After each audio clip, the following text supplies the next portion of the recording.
Farms are Australia's most dangerous workplace. The biggest killer, quad bikes. Every year, 15 to 20 people are killed riding this invaluable workhorse. 3/4 of the deaths are on farms. And more than 1,000 are badly injured, with most at risk children and riders over 50. 20 deaths in 2020 was a record. The National Farmers Federation fought for years for tougher safety rules. Children and people over 65 are overrepresented in those numbers. We have a serious problem where we are actually killing farmers and farmers' families and family friends on quad bikes, off quad bikes. And we had to do something about it. It's not always great to be out in the front when you're trying to lead something, a change of practice, but it needed to be done. The NFF's stance divided members.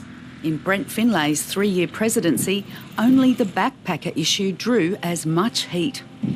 The phone would ring and I'd get very direct and clear feedback from people saying, good on you, we've got to do something. But there are also plenty of others saying, no, the NFF has rolled over again, or you're giving all our rights away. But this is about protecting people.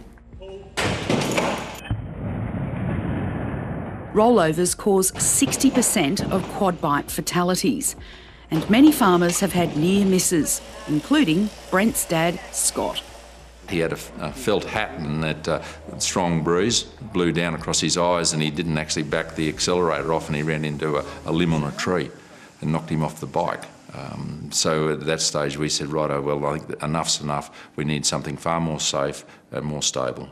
Did you get rid of quad bikes? I've got 2 quad bikes sitting in the shed at home, so they're like, I guess, dinosaurs that sit in the shed and that aren't used anymore. Some farm businesses, especially the bigger corporates, have ditched quad bikes. Sales are growing of side-by-sides, which are up to 60% more stable than quads. Helmet wearing is up, but the stubbornly high death toll shows safety warnings aren't cutting through. To shock farmers into listening and changing, the Queensland Government asked farmer and rugby league great Shane Webcke to be a safety ambassador. Rolling, Shane. G'day, Shane Webcke here, Queensland's Safety Ambassador. Working with any piece of farm equipment can be dangerous, but statistically, quad bikes are head and shoulders above the rest, and the risks they come He says a farmer's job is to come home. If they could really understand the ramifications of what happens when someone doesn't come home from work, I promise you, they don't take those risks. Being an ambassador is painful, but necessary. It's pretty simple, really. My father was killed in a workplace accident, and there's no other reason. And you know what? To that end, I wish I couldn't do this job. But I'll tell you this, the risk-taking that he felt enabled to do at a workplace grew out of being a risk-taker on our farm. And I know that attitude that prevailed here when we were kids and what we saw, I know that's why he's not with us today. What advice would you have to impress upon them just how dangerous these things can be if they're used incorrectly? The Webcke family's loss has made Shane safety conscious.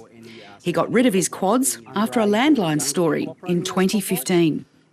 I've got 2 young fellas who work for me, and they know full well that my first, second and third priority and concern is safety. You know how you prove that to them? What you do. That's what leadership is. Creating that safe working space for them and letting them feel like they control that is completely empowering to them, and it allows them to not only work safely but work productively for me. And they, you know what? They feel like I give a shit about them, and that's really important. He was shocked to find quads have killed 50 Queenslanders since 2011. 50 families have gone through what my family went through because they fell off a quad bike or got crushed by a quad bike. 50 people being killed means that we're not getting the message ourselves, so someone's going to have to make us get the message. That someone is the ACCC. In 2019, it found quad accidents cost the economy at least $200 million a year. But unlike cars, trucks, tractors and motorbikes, quad bikes were not subject to regulation and didn't have to meet minimum safety or design standards.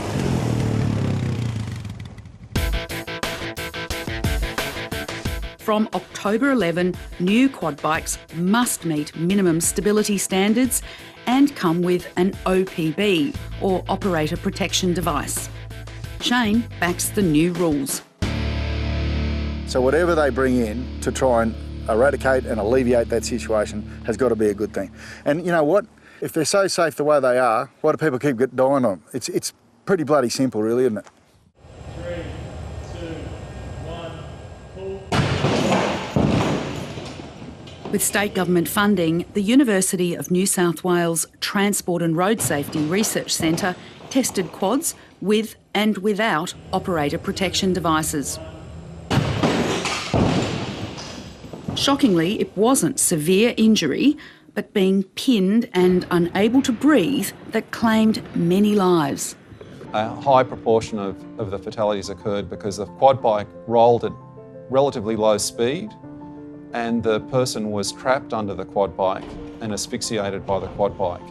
It turned out that when we looked at those cases in detail and we looked at the injuries, a lot of the people who died had no other severe injuries. If the vehicle hadn't pinned them, then they would have survived that crash. It found OPBs could save lives and reduce injuries. But 6 major manufacturers refused to fit them, threatening to leave Australia if new rules came in. And they weren't kidding, they're out. Do you think the big 6 chucked a major hissy fit? No, they've gone out on scientific knowledge of what's happened in the world. They're basically saying that they could cause as many injuries as what they save. Every one of these has been sold, so we're just waiting on the clients to pick them up.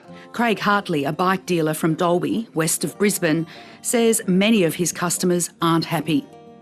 They believe OPDs will be a catch risk under trees and limit carrying and towing.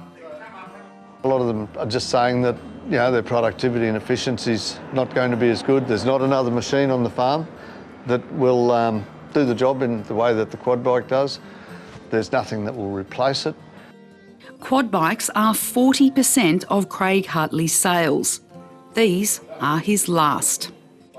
All they're doing is trying to save lives. Isn't that a good thing? It is a good thing, but they're not looking at all the facts.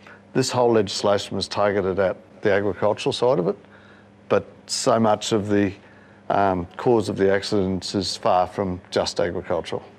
Do farmers have to take responsibility for the fact that they have not followed all the safety instructions? Oh, totally. Yeah.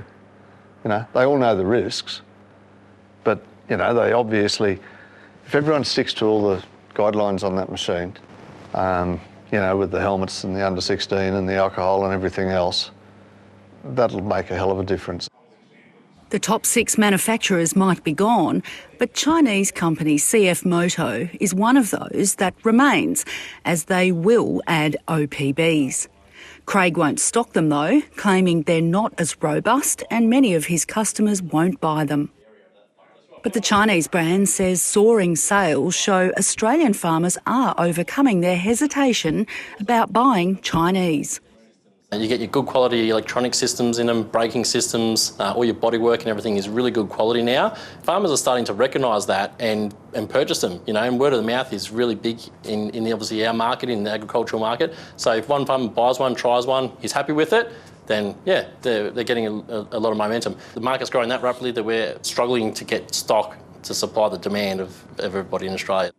And as per the new rules, these quads come with the Australian-designed quad bar.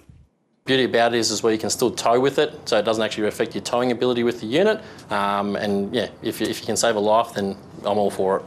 Oh, there you go. Craig started a Save the Quad Bike Facebook page and a petition to stop the laws. When we recorded this story, almost 28,000 supporters had signed. There you go. We're talking about serious common sense here and about serious damage to rural Australia. And if we don't try and fix it, I'm sure we can eventually get a result. So you're not giving up? No, not at all. Beef producer Don Redden didn't think the laws would ever come in. No, I'm sort of still hoping it'll go away. No, I'll keep the old ones. I'll keep running them until they die. Yeah. Will you buy the Chinese brand? No, Why not? I just won't have the stuff. Quads have been unavailable for months in Australia, with farmers panic buying to beat the new rules. Craig sold 8 to one customer. That could prompt workplace safety questions. Oh, it's very disappointing, particularly with the changes of making them safer.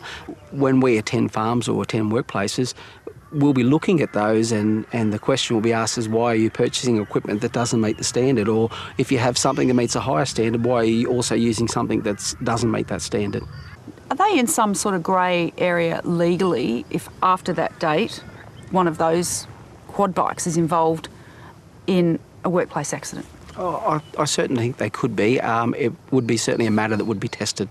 Industrial manslaughter is a very serious law that is here now, and farmers know we have to deal with that. We have to, all the more reason why we have to look at all our processes, procedures, what we do, how we operate different things, and make sure that we don't get anywhere near being caught with that law.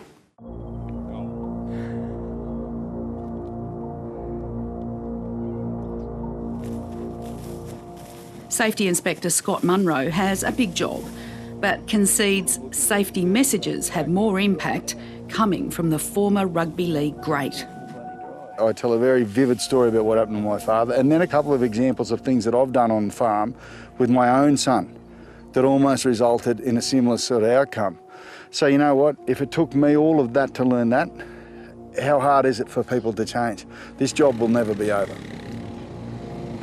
And every so often, someone will come up and say to me, you know what, you changed me today. You've changed the way that I think about this. You know what that makes me think?